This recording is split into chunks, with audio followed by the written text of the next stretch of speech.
Hello friends, आज की class में हम डिस्कस करेंगे हरियाणा जीके के जो क्वेश्चन 2023 में आ चुके हैं एचटेट के अंदर। वो क्वेश्चन डिस्कस करेंगे, बिल्कुल अच्छे से डिटेल में करेंगे। वीडियो को स्किप ना कीजिएगा, बहुत हेल्पफुल रहेगी। हरियाणा का कोई भी पेपर आप दे रहे हैं तो ये आपके लिए बहुत हेल्पफुल रहेगी वीडियो। और फ्रेंड्स, इससे पहले हम Haryana previous year exams question जो हैं एसएसटी के पूरे टेन्योर कर चुके हैं, जितने भी 10 सालों में आए हुए हैं सारे क्वेश्चन आंसर कर चुके हैं। हिंदी के भी क्वेश्चन हमने लगभग कवर कर लिए हैं। सीडीपी की भी कई सारी वीडियोस मैंने बनाई हैं, तो प्लेलिस्ट अलग से बना दी है एसएसटी के लिए, वो आप जाकर देख लीजिएगा। और सीडीपी के लिए अलग से है। और ये यहाँ पर हम कर रहे हैं, अब हरियाणा जीके स्टार्ट करने जा रहे हैं, तो चैनल के साथ जुड़े रहिएगा। यहाँ पर बहुत अच्छे से जितने भी टेन्योर आ चुके हैं 10 सालों में हरियाणा के क्वेश्चन बिल्कुल अच्छे से डिटेल में करेंगे, तो आप चैनल के साथ जुड़े रहिएगा। स्टार्ट करते हैं अपनी क्लास को। बिल्कुल स्किप करने की वीडियो की ज़रूरत नहीं पड़ेगी आपको। यहाँ पर बहुत ही कम समय में बहुत ही अच्छी जानकारी आपको मिलेगी। हरियाणा के मुख्य सूचना अधिकारी कौन है? यहाँ पर हम वर्तमान की बात करेंगे। 2023 का क्वेश्चन है, तो वर्तमान की यहाँ पर बात नहीं है, यानी उस टाइम पर वर्तमान की बात थी। तो यहाँ पर हम हरियाणा के मुख्य सूचना अधिकारी अब कौन है, ठीक है, उस टाइम पर कौन थे? तो ये थे हमारे श्री विजय वर्धन। और अभी कौन है? अभी का मैं लिखकर बताती हूँ आपको। श्री यशपाल सिंघल, ये अभी वर्तमान में है। कौन है वर्तमान में? श्री यशपाल सिंघल जो हैं ये मुख्य सूचना अधिकारी है। कौन है? सूचना अधिकारी है। तो ये जो मुख्य सूचना अधिकारी है ये कौन है? आईपीएस सेवानिवृत्त हरियाणा के वर्तमान मुख्य सूचना अधिकारी ये हैं, जिन्हें मुख्य सूचना आयुक्त को क्या कहते हैं? मुख्य सूचना आयुक्त भी इनको कहते हैं। मुख्य सूचना आयुक्त भी इनको कहते हैं, ठीक है। ये भी आपको पता होना चाहिए। सूचना आयुक्त किसे कहते हैं? श्री यशपाल सिंघल ये हैं हमारे वर्तमान में। इस भूमिका के अंदर क्या करना होता है? इनकी जो भूमिका है उसके अंतर्गत राज्य के भीतर जितनी भी सूचनाएं हैं, सूचना के अधिकार अधिनियम के अनुप्रयोग की देखरेख करना, अधिकार अधिनियम के अनुप्रयोग की देखरेख करना इनका कार्य है। और जनता के लिए सूचना की पारदर्शिता और पहुंच सुनिश्चित करना, यानी जनता को जितनी भी सूचना मिलनी चाहिए वो सारी सूचनाओं की पारदर्शिता करना, मतलब उनको देखना और पहुंच सुनिश्चित करना कि वो लोगों तक पहुंची या नहीं पहुंची। ये इनका कार्य है श्री यशपाल सिंघल जी का। नेक्स्ट क्वेश्चन देखते हैं। हरियाणा के गिद्ध संरक्षण केंद्र कहाँ स्थित है? हरियाणा के गिद्ध संरक्षण केंद्र कहाँ स्थित है? इसका आंसर हमारा रहेगा, क्या रहेगा? हरियाणा में गिद्ध संरक्षण केंद्र है पिंजौर में। कहाँ है? पिंजौर के अंदर है गिद्ध संरक्षण केंद्र। और मैं इसको आपको बताना चाहूँगी कि जो ये गिद्ध संरक्षण केंद्र है पिंजौर में स्थित है, यह जो है गिद्धों के संरक्षण, जो गिद्ध हैं गिद्धों की रक्षा करना, गिद्धों के संरक्षण और पुनरावास मतलब रहने की जगह में महत्वपूर्ण भूमिका निभाता है, जो गंभीर रूप से लुप्त प्राय प्रजाति है। मतलब गिद्ध हैं जो लुप्त होने वाले हैं, तो लुप्त प्राय प्रजाति है, इनको आवास ये देता है। पिंजौर के अंदर है ये। और यहाँ कई प्रयास इन पक्षियों को विलुप्त होने से बचाने के लिए यहाँ पर किए जाते हैं, ठीक है। और पर्यावरण संबंधी चिंताओं को दूर करने और जैव विविधता को बढ़ावा देने की व्यापक पहल इसके अंतर्गत होती है। यानी ये बहुत जो है इम्पोर्टेंट है किनके लिए? गिद्धों के लिए पिंजौर में यह स्थित है। नेक्स्ट है यूपीएससी के चेयरमैन जो कालांतर में हरियाणा के राज्यपाल बने। तो ऐसे कौन हैं जो कालांतर में हरियाणा के राज्यपाल बने? तो ये हैं doctor AR Kidwai. Doctor AR जो किदवई हैं ये क्या हैं? ये चेयरमैन किसके? यूपीएससी के चेयरमैन और हरियाणा के राज्यपाल भी बने। ये हरियाणा के क्या बने हैं? राज्यपाल भी बने हैं।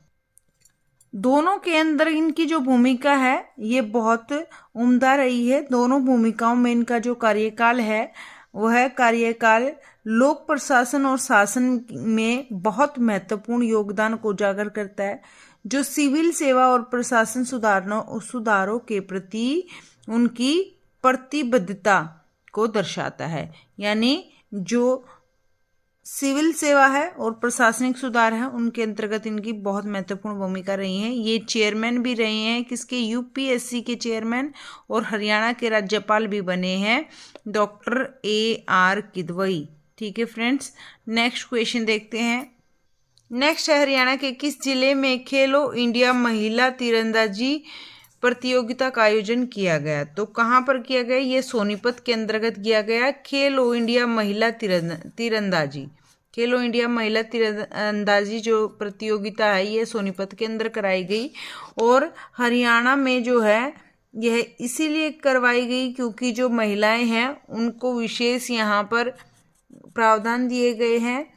और इसके अंतर्गत, इस आयोजन के अंतर्गत खेलो इंडिया पहल का हिस्सा है, इसको कहते हैं खेलो इंडिया पहल का हिस्सा कहते हैं। और इसका उद्देश्य क्या रहा है? खेल विकास को बढ़ावा। इसका उद्देश्य क्या है? उद्देश्य का भी आप पता होना चाहिए। इसका उद्देश्य रहा है कि खेल विकास को बढ़ावा देने और विभिन्न स्तरों पर खेलों में भागीदारी को प्रोत्साहित करना, विशेष रूप से महिलाओं को। ठीक है, महिलाओं को तीरंदाजी के अंतर्गत प्रोत्साहन देना इसका कार्य रहा है। और ये सोनीपत में कराई गई। हरियाणा में कितनी तहसीलें हैं? हरियाणा में वर्तमान में 95 मिले तो 95 नहीं तो 93, वर्तमान में 93 93 है तहसीलें हरियाणा में। और यह जो तहसीलें हैं यह प्रशासनिक प्रभाव स्थानीय शासन के लिए महत्वपूर्ण है और संसाधनों और विकासात्मक कार्यक्रमों के प्रबंधन के लिए बहुत ही ज़्यादा सुगम ये बनाती हैं। सारे कार्यक्रम को बहुत सुगम बनाती हैं ये, जिससे सुनिश्चित होता है कि जो प्रशासनिक सेवाएं हैं राज्य के निवासियों के लिए सुलभ हों, यानी हर एक राज्य के निवासी के लिए सारी जो है प्रशासनिक सेवाएं पहुंच सकें, ये इसका कार्य। और हरियाणा के बारे में बहुत कुछ मैं बता चुकी हूँ, फिर भी मैं एक बार दोबारा बता देती हूँ। हरियाणा की जो राजधानी है वह है चंडीगढ़। क्या है हरियाणा की राजधानी? चंडीगढ़। दोबारा से मैं ये लिखकर बता देती हूँ आपको। हरियाणा की अगर राजधानी की बात करें तो आपको सभी को पता है चंडीगढ़ है, ये लिखती नहीं हूँ मैं। 1 नवंबर 1966 को हरियाणा जो है, हरियाणा का गठन हुआ। गठन कब हुआ? 1 नवंबर 1966 को। राजधानी आपको पता है चंडीगढ़ है। और यहाँ पर बात करें कि हरियाणा का सबसे बड़ा शहर कौन सा है? हरियाणा का सबसे बड़ा शहर फरीदाबाद। ठीक है, और फरीदाबाद भी मैं करा चुकी हूँ। उसके बाद अगर बात करें कि हरियाणा में कितने ज़िले हैं, हरियाणा में कितने ज़िले हैं, कितने ज़िले कितने हैं टोटल? हरियाणा में 22 ज़िले हैं, 22 ज़िले वर्तमान में। और क्षेत्रफल की दृष्टि से सबसे बड़ा, क्षेत्रफल की दृष्टि से बात करें तो क्षेत्रफल की दृष्टि से सबसे बड़ा जिला कौन सा है?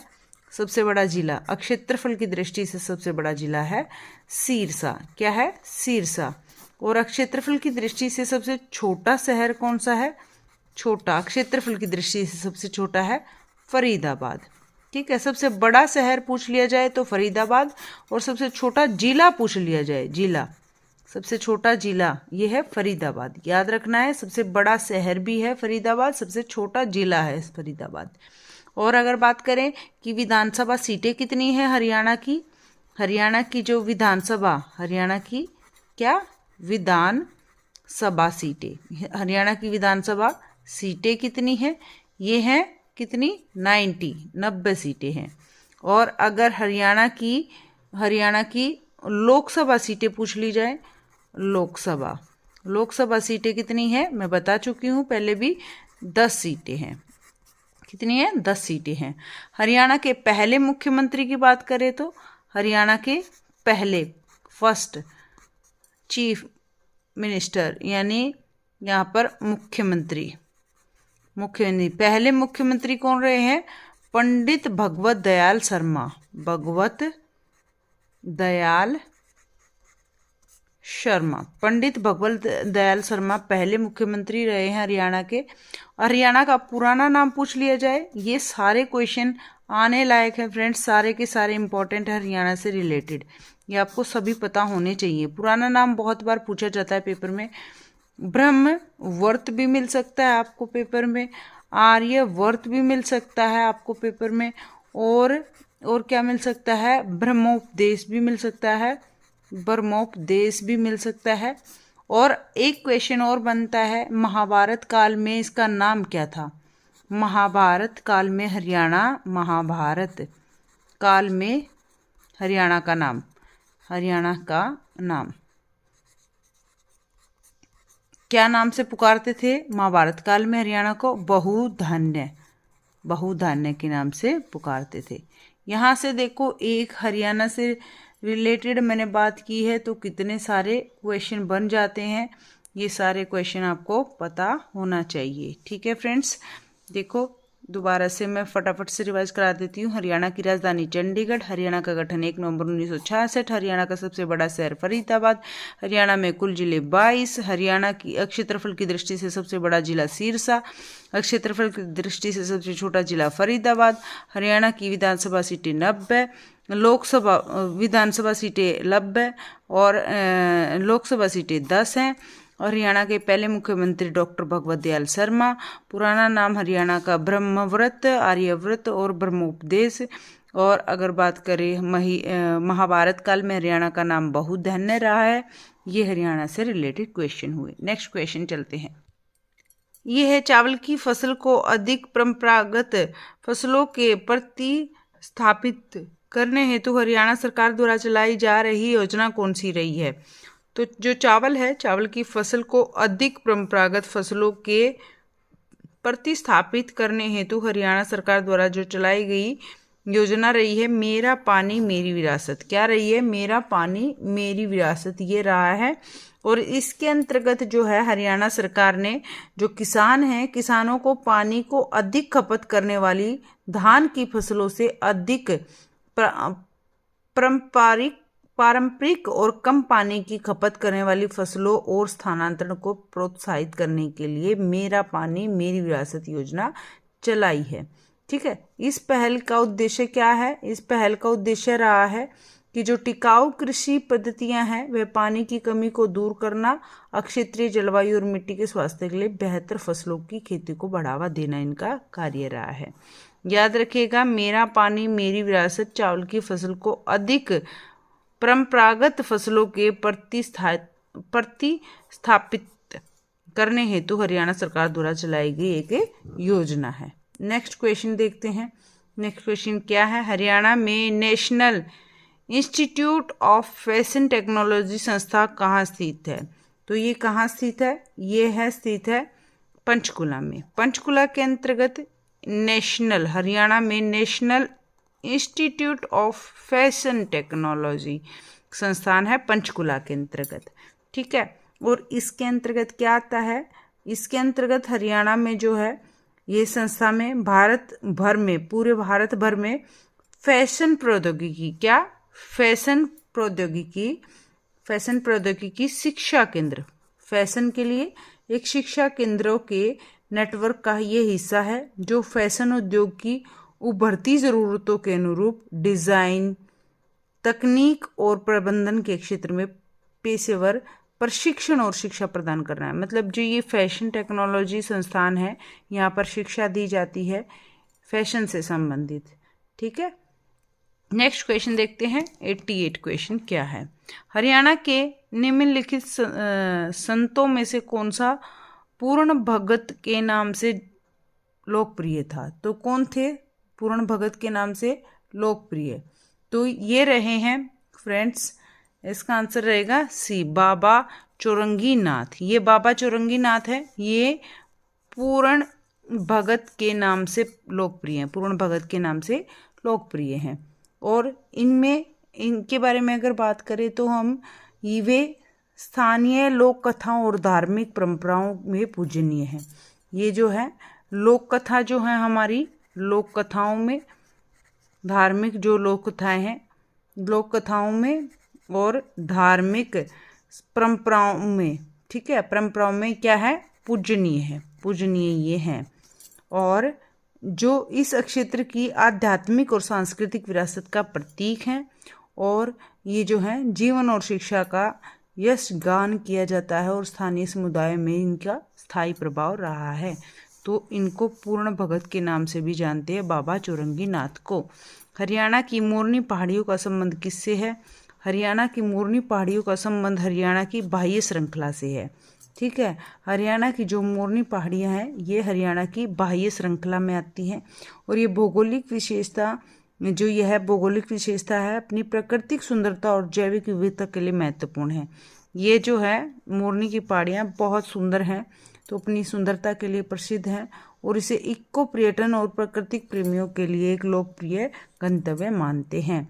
और इन पहाड़ियों में एक शांत वातावरण यह प्रदान करती हैं और यहाँ पर विभिन्न वनस्पतियाँ और जीव भी पाए जाते हैं। लास्ट एंड फाइनल आज की क्लास का क्वेश्चन क्या है? 1857 के विद्रोह के दौरान निम्नलिखित में से किसने रोहतक में ब्रिटिश ठिकानों पर आक्रमण किया था? रोहतक में ब्रिटिश ठिकानों पर आक्रमण करने वाले थे 1857 में तफजल हुसैन ने आक्रमण किया था।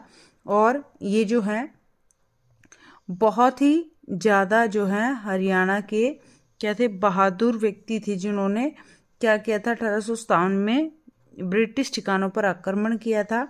और ये ऐसे व्यक्ति रहे हैं जिन्होंने स्वतंत्रता की लड़ाई में महत्वपूर्ण भूमिका निभाई है, बहुत महत्वपूर्ण भूमिका निभाई है। Thank you so much friends, video में अंत तक बने रहने के लिए। अगर वीडियो ज़रा सी भी आपको अच्छी लगे, वीडियो को लाइक कर दीजिए और शेयर कर दीजिए। Thank you, bye bye, take care, good night. Please subscribe कर लेना चैनल को अगर वीडियो अच्छी लगे तो।